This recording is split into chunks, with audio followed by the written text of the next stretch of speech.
Hello दोस्तों, पीके first channel में आपका स्वागत है। जय श्री कृष्णा। आज हम करेंगे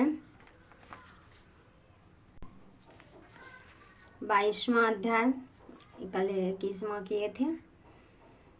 राजा पृथु ने कहा, हे नारद जी, आप कृपा करके मुझको यह बतलाइए कि वृंदा को मोहित करके विष्णु जी ने क्या किया और फिर वह कहाँ गए। जब देवता स्तुति करके मौन हो गए तो भगवान शंकर ने प्रसन्न होकर देवताओं से कहा, हे ब्रह्मा आदि देवताओं, जलंधर तो मेरा ही अंश था। मैंने उसे तुम्हारे लिए नहीं मारा, यह मेरी सांसारिक लीला थी। फिर भी आप लोग सत्य कहिए कि इससे आप सुखी हुए या नहीं। तब ब्रह्मादि देवताओं के नेत्र हर्ष से खुल गए। उन्होंने शिव जी को प्रणाम करके विष्णु जी का सब वृत्तांत का सुनाया तो उन्होंने बड़े प्रयत्न से वृंदा को मोहित किया था तथा वह अग्नि में प्रवेश करके परम गति को प्राप्त हुई। देवताओं ने यह भी कहा कि तभी से वृंदा की सुंदरता पर मोहित हुए विष्णु जी उनकी चिता की राख लपेटे हुए इधर उधर घूमते हैं। अतः आप उन्हें समझाएं, क्योंकि यह प्राकृतिक चराचर आपके अधीन है। देवताओं से यह सब सुनकर शंकर जी ने उन्हें अपनी दुष्टन माया समझाई और कहा, यह सारा जगत उसी के अधीन है। उसी से मोहित विष्णु भी काम के वश में हो गए हैं। परंतु महादेव उमा त्रिदेवी की जननी सबसे बड़े वह मूल प्रकृति परम मनोहर और वही गिरजा भी कहलाती है। विष्णु जी के का मोह दूर करने के लिए आप सब उनकी शरण में जाइए। यदि वह प्रसन्न हो जाएंगे तो आपका सब काम हो जाएगा। शंकर जी की आज्ञा से सब देवता मूल प्रकृति को प्रसन्न करने चले। उनके पास पहुंचकर उनकी बड़ी स्तुति की। तब आकाशवाणी हुई, हे देवताओं, मैं 3 प्रकार से तीनों गुणों से पृथक होकर स्थित होती हूँ। सद्गुण से गौरी, रजोगुण से ज्योति रूप हूँ तथा आप लोग मेरी रक्षा से यदि सादर उन देवियों के पास जाओ तो वह तुम्हारे मनोरथ को पूरा कर देगी। यह सुन देवताओं के नेत्र खुल गए। वह भगवती का आदर करते हुए गौरी, लक्ष्मी और सरस्वती को प्रणाम करने लगी। सब देवताओं की भक्ति पूर्वक प्रार्थना से वह सब देवियां प्रकट हो गई। सभी देवताओं ने खुश होकर निवेदन किया। तब देवियों ने कुछ बीज देकर कहा, इन्हें ले जाओ, दे दो, तुम्हारे सब काम सिद्ध हो जाएंगे। ब्रह्मादि देवताओं उन बीजों को ले विष्णु जी के पास गए। वृंदा की चिता भूमि में डाल दिया, जिससे धात्री, मालती एवं तुलसी प्रकट हुई। विष्णु जी ने ज्यों ही उन स्त्री रूप वाली वनस्पति को देखा तब वह उठ बैठे। कामासक्त चित्त से मोहित हो उनसे याचना करने लगे। धात्री व तुलसी से उसने प्रीति की तो विष्णु सारा दुख भूलकर देवताओं से नमस्कृत हो अपने लोक को चले गए। वह पूर्ववत सुखी हो शंकर जी का स्मरण करने लगे। यह आख्यान शिव जी की भक्ति देने वाला है। 23वां अध्याय। नारद जी ने कहा, हे राजन, इसी कारण से उद्यापन में तुलसी की जड़ में भगवान विष्णु की पूजा की जाती है। तुलसी का मूल प्रदेश भगवान विष्णु के प्रसन्न करने वाला है। हे राजन, तुलसी का पौधा जिस घर में वर्तमान में वह घर तीर्थ स्वरूप है और जिस घर में यमदूत कभी नहीं आते हैं, यह पौधा सब पापों का नाश करने वाला, अभिष्ट फल को देने वाला है। जो मनुष्य तुलसी का पौधा लगाता है वह यमराज को नहीं देखता। भगवान नंदी का दर्शन, गंगा स्नान व तुलसी के पौधों का संसर्ग, यह तीनों एक पुण्यप्रद है। तुलसी को छूने से कामिक, वाचिक, मानसिक आदि संपूर्ण पाप नष्ट हो जाते हैं। जो प्राणी तुलसी के दल में भगवान का पूजन करते हैं वह पुनः गर्भ में नहीं जाते और निसंदेह जीवन मुक्त हो जाते हैं।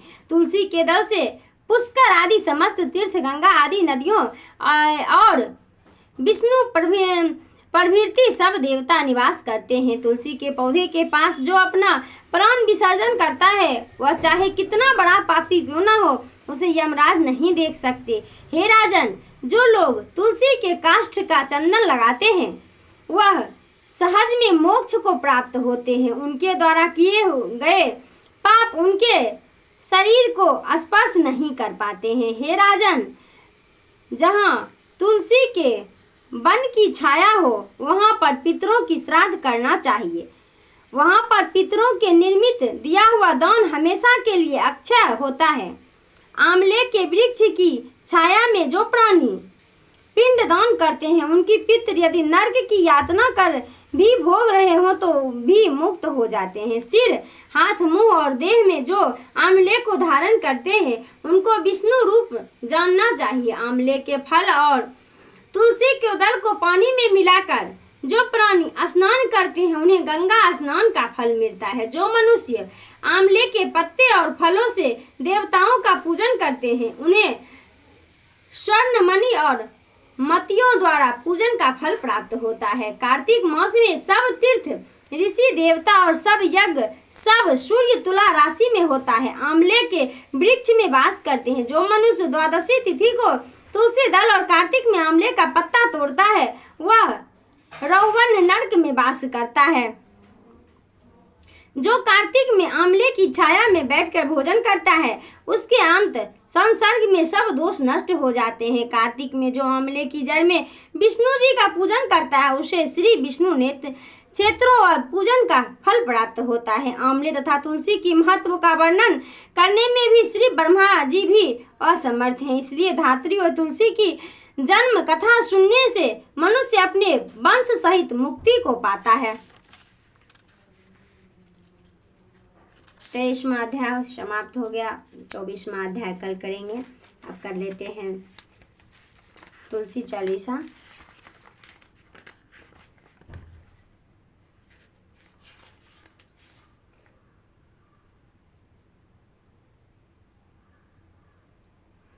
आज हम एक कथा भी करते हैं कार्तिक महात्म्य की, कर लेते हैं। एक समय राजा परीक्षित ने महात्मा व्यास जी से पूछा, हे भगवान, हमें कार्तिक मास की कथा आपने सुनाई और उससे भी एकादशी से लेकर पूर्णिमा तक इन 5 दिनों में भीषम पंचक के नाम से क्यों कहा जाता है, इस संबंध में हम जानना चाहते हैं और इन 5 दिनों के व्रत करने वाले को क्या लाभ होता है। महात्मा व्यास जी ने कहा, हे परीक्षित, सुनो, कुछ समय पहले काशीपुरी में बहुत ही निर्धन सोमेश्वर नाम का ब्राह्मण रहता था। उसका शरीर बहुत ही कमजोर था परंतु वह भगवान विष्णु का भक्त था। कार्तिक मास में वह रोज गंगा स्नान करता और भगवान विष्णु का पूजन करता, पर एक दिन वह शरीर से पीड़ित होते हुए भी गंगा स्नान करने गया, पर उससे घाटों की सीढ़ियां उतरी नहीं जाती थी। किसी तरह वह उतरकर गंगा जी तक पहुंच ही गया और गंगा स्नान कर वहीं पर बैठकर संध्योपासना करने लगा। वहीं पर वृद्ध ब्राह्मण के रूप में भगवान अपने भक्त पर कृपा करने के लिए बैठे हुए थे।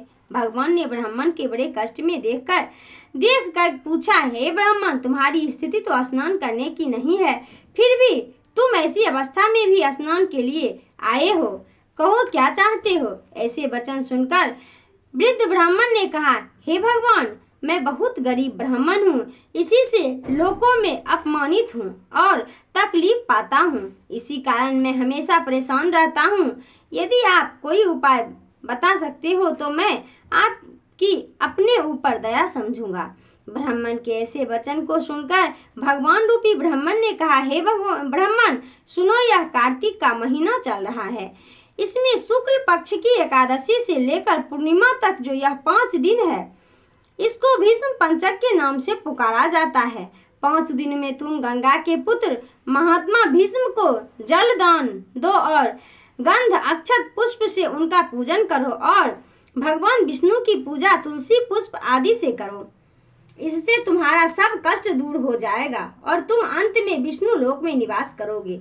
हे ब्राह्मण, महाभारत की लड़ाई में जब महात्मा भीष्म सरसैया पर सोए हुए थे, उस वक्त अपने प्रिय अर्जुन को उन्होंने सब प्रकार का राजधर्म, व्यवहार धर्म, ज्ञान धर्म कहा था। उस समय अर्जुन ने सखा कृष्ण वहीं पर थे। जब भीष्म ने कृष्ण से कहा कि हे पितामह, जो मनुष्य कार्तिक मास के शुक्ल पक्ष की एकादशी से लेकर पूर्णिमा तक तुम्हारे नाम से जल देगा और आपकी पूजा करेगा, वह पूजा मैं स्वीकार करूंगा और उसके सब कष्ट दूर करूंगा।